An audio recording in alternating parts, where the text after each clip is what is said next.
Assalamualaikum warahmatullahi wabarakatuh. Alhamdulillahirabbil alamin wa bihi nasta'in wa ala umurid dunya waddin sayyidina Muhammadin wa ala alihi wa sahbihi ajmain. Amma ba'du. Salam takdim kepada pengasuh Pondok Pesantren Zainul Hasan Genggong, Kiai Haji Hasan Muhammad Hasan Mutawakkil Alawa SHMM. Salam hormat kepada Rektor Universitas Islam Zainul Hasan Genggong, Bapak Dr. Abdul Aziz Wahab, BA MAG. Salam hormat kepada Dekan Fakultas Tadris Umum, Ibu Wahyu Lestari, MPD, selaku dosen pengampu. Salam hormat kepada Ketua Program Studi Tadris Matematika, Ibu Eka Rahayu, MPD. Salam hormat juga kepada orang tua saya yang selalu mendukung dan mensupport saya. Dan juga salam kepada teman-temanku yang senantiasa berjuang bersama. Perkenalkan, nama saya Hosiatus Sajawiyah, Prodi Matematika, akan mempresentasikan peta imajinasi yang berjudul Strategi Belajar Mengajar. Baiklah, kita memasuki materi yang akan dibahas. Di sini hakikat dibagi menjadi 3, yaitu pengertian strategi, komponen belajar mengajar, fungsi dan tugas. Arti dari hakikat sendiri merupakan berasal dari bahasa Arab, yaitu al-haq, yang berarti hak, kebenaran atau pasti. Sedangkan hakikat secara etimologi adalah sumber ataupun inti dari suatu hal. Untuk pembahasan yang pertama ialah pengertian strategi belajar mengajar. Strategi adalah upaya atau usaha untuk mencapai suatu tujuan, keberhasilan, kesuksesan, dan kemenangan. Strategi dalam bidang pendidikan diartikan sebagai suatu rencana, metode, atau rancangan kegiatan untuk mencapai suatu tujuan pendidikan. Oleh karena itu, dapat disimpulkan bahwa strategi belajar mengajar adalah perencanaan yang dibuat dalam rangkaian kegiatan, di mana proses belajar mengajar ditetapkan dengan menggunakan metode atau strategi tertentu dengan memanfaatkan berbagai sumber daya untuk mencapai tujuan yang telah ditetapkan.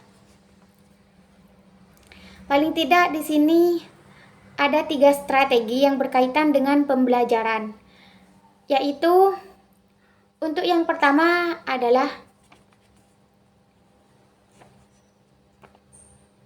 pengorganisasian pembelajaran. Pengorganisasian pembelajaran merupakan hal penting dalam proses belajar mengajar matematika, terutama dalam menyusun rancangan kegiatan. Dan untuk yang kedua ialah strategi penyampaian.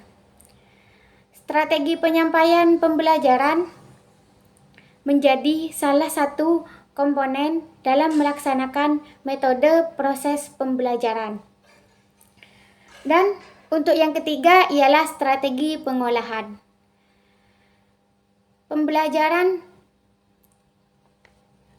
Pengolahan pembelajaran merupakan proses menata atau merancang keterlibatan peserta didik dengan metode yang dipilih. Menurut Peniati bahwa dalam merancang metode yang dipilih dalam proses belajar mengajar, perlu mencermati atau mendasari analisis karakteristik peserta didik tersebut. Untuk pembahasan yang kedua ialah komponen belajar mengajar matematika. Pada Kamus Bahasa Indonesia, komponen adalah berbagai dari keseluruhan. Sedangkan belajar mengajar adalah perubahan yang bertahan lama dalam sikap, perilaku, dan kapasitas berperilaku dengan cara tertentu yang dihasilkan dari praktek atau bentuk-bentuk pengalaman lainnya. Berbagai definisi berdasarkan para ahli yang menyatakan strategi belajar mengajar matematika dengan berbagai istilah dan pengertian yang berbeda. Perbedaan tersebut hanya terletak pada aksentuasinya saja. Paling tidak terdapat ada 5 komponen dalam belajar matematika, yaitu 1. Bertanya. Proses belajar mengajar matematika harus dimulai dengan sebuah pertanyaan pembukaan yang memancing rasa ingin tahu siswa akan suatu fenomena. Dan untuk yang kedua, keaktifan peserta didik. Keaktifan siswa merupakan kegiatan yang harus diwujudkan dalam belajar mengajar matematika. Guru berperan sebagai fasilitator, mengarahkan siswa agar aktif dan terlibat langsung dalam kegiatan belajar mengajar, serta dilatih untuk mampu menciptakan suatu gagasan atau produk yang menjadi indikator pemahaman. Untuk yang ketiga ialah kerjasama. Kegiatan belajar mengajar matematika membutuhkan tutoring dalam kegiatan diskusi kelompok.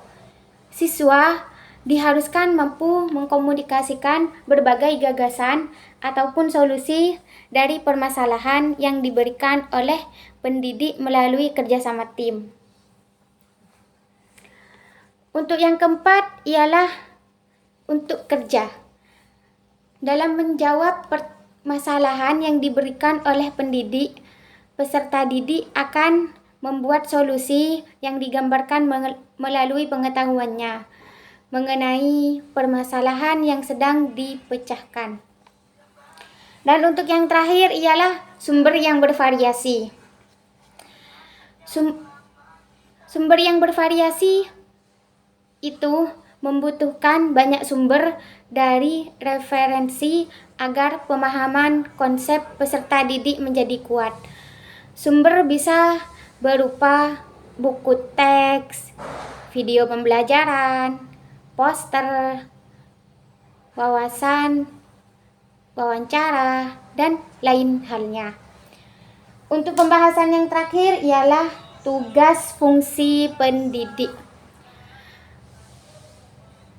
Pendidik haruslah dibekali dengan berbagai ilmu dalam mendidik peserta didik, disertai pula dengan seperangkat latihan keterampilan kependidikan. Pendidik yang menyadari tugasnya akan mengerti bahwa selain menjadi pendidik juga sebagai penghubung antara lingkungan sekolah dan masyarakat. Seorang pendidik baru dinyatakan sempurna jika fungsinya sebagai pendidik dan juga fungsinya sebagai pembimbing. Baiklah, sekian penjelasan dari peta imajinasi kami. Semoga apa yang kita bahas bermanfaat bagi semuanya. Amin, amin, ya rabbal alamin. Kami tutup. Assalamualaikum warahmatullahi wabarakatuh.